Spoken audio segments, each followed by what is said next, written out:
आम आदमी पार्टी की तरफ से आतिशी प्रेस कॉन्फ्रेंस कर रही, क्या कुछ कह रही है आपको सुनाते हैं।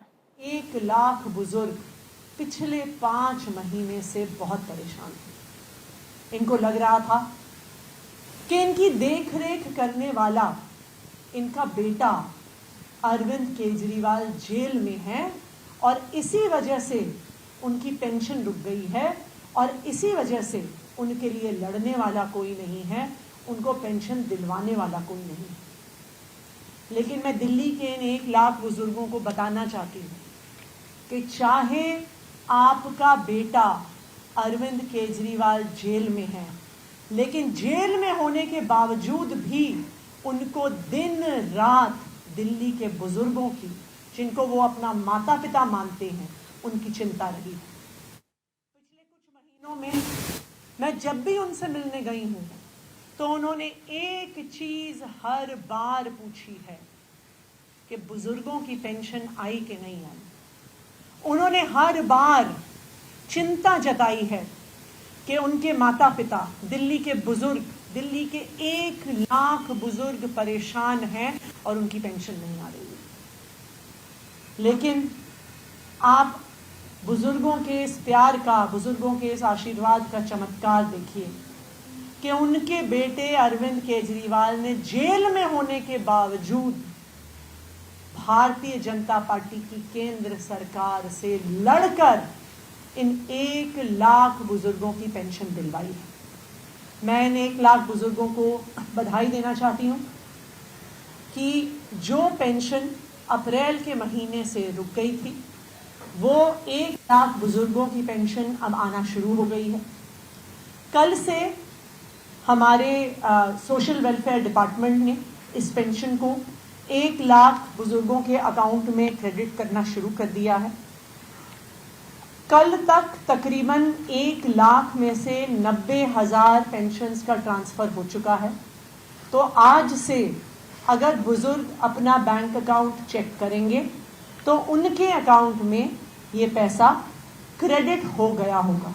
तो जो भी उनके खर्चे हैं, जो वो नहीं कर पा रहे थे, जिसकी वजह से वो परेशान थे, अब वो अपने बैंक से पैसे निकाल के वो खर्चा कर सकते हैं।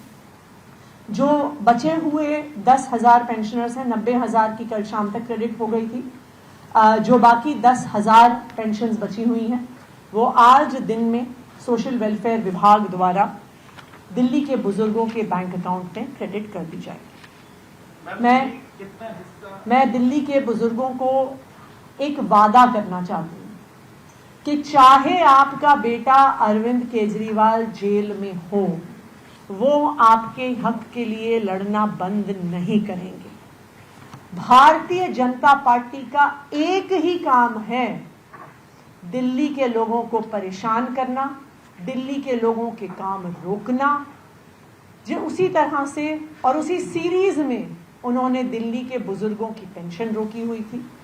लेकिन मैं अरविंद केजरीवाल जी की तरफ से, अरविंद केजरीवाल जी की सरकार की तरफ से आपको ये वादा कर रही हूं कि चाहे हमें कितना भी लड़ना पड़े, हम दिल्ली वालों के लिए लड़ते रहेंगे, दिल्ली वालों के लड़ के काम करवाते रहेंगे। जिस तरह से भारतीय जनता पार्टी की केंद्र सरकार से लड़कर हमने ये पेंशन बुजुर्गों को दिलवाई है, उसी तरह से दिल्ली वालों के जो भी रुके हुए काम हैं वो केजरीवाल सरकार जरूर कराएगी। Thank you.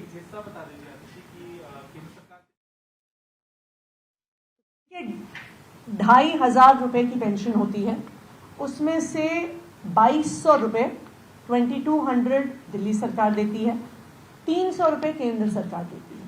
लेकिन उस पेंशन की टर्म्स एंड कंडीशंस ऐसी हैं कि चाहे एक बहुत छोटा हिस्सा केंद्र सरकार से आ रहा है, लेकिन वो हिस्सा आए बिना वो पेंशन रिलीज नहीं हो सकती है, वो उसकी टर्म्स एंड कंडीशंस।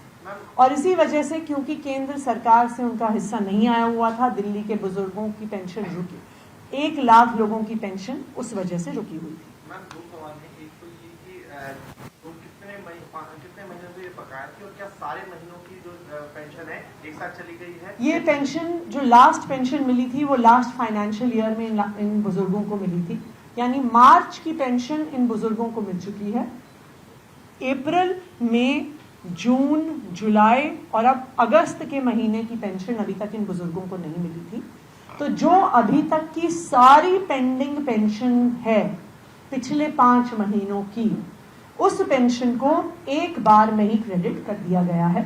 जैसा मैंने बताया, 90,000 बुजुर्गों की पेंशन तो ऑलरेडी उनका बैंक ट्रांसफर हो गया है और आज ही उनके अकाउंट में जितना टाइम आरटीजीएस को रिफ्लेक्ट होने में लगता है, तो आज से ही उनके बैंक अकाउंट में या कल सुबह तक उनके बैंक अकाउंट में ये पैसे रिफ्लेक्ट होने शुरू हो जाएंगे।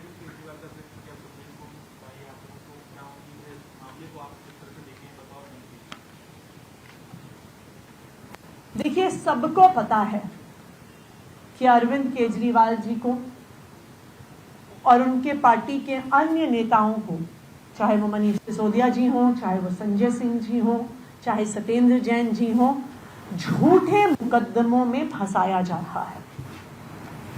ये देश के क्या, दुनिया के इतिहास का